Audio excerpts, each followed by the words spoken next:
heureusement qu'il est là quand même, parce qu'au niveau des fonctions corporelles, il va permettre à notre cœur de battre avec un certain rythme, de respirer régulièrement.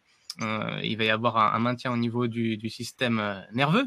Donc ça, on n'a pas besoin d'y penser. Mais par contre, le subconscient, évidemment, il a tout un tas de programmes, comme je le disais tout à l'heure, qui sont enfouis à l'intérieur de nous et qui vont faire qu'à un moment donné, on va vouloir changer, mais on va pas pouvoir. Et donc, finalement, notre futur, il va être déterminé par notre passé.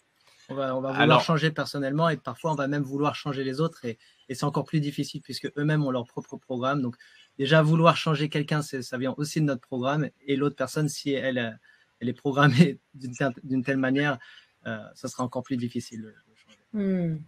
Donc, d'ailleurs, Ambre, tu voudrais bien nous mettre la slide 2? On va voir un petit peu les états cérébraux. Tout à l'heure, on a vu un petit peu, voilà, on les a énoncés, mais on va voir à travers le tableau les différents états cérébraux. On pourra le repasser à différents moments tout à l'heure. On le voit, comme je disais tout à l'heure, qu'à l'état delta, tout en bas, c'est l'état de sommeil profond. Donc vraiment, quand on est en sommeil profond et qu'on on rêve pas, on a tout le corps qui va se régénérer. Donc c'est vraiment l'état qui est lié à tout ce qui est guérison, et c'est le sommeil profond. Au-dessus, on voit qu'on est l'état delta, entre 4 et 7 Hz d'activité cérébrale. C'est le sommeil léger, c'est la somnolence, c'est tout ce qui est lié à l'hypnose. Et au-dessus, l'état alpha, relaxation, créativité. Et au-dessus encore, l'état bêta. Donc, on est dans l'état bêta.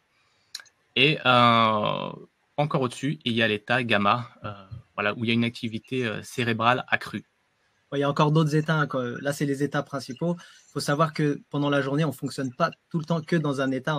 Là, actuellement, on dit qu'on est en bêta, mais bien sûr, on a aussi des ondes theta, des ondes alpha dans notre activité cérébrale. Mais on est en dominance, là, actuellement, en bêta.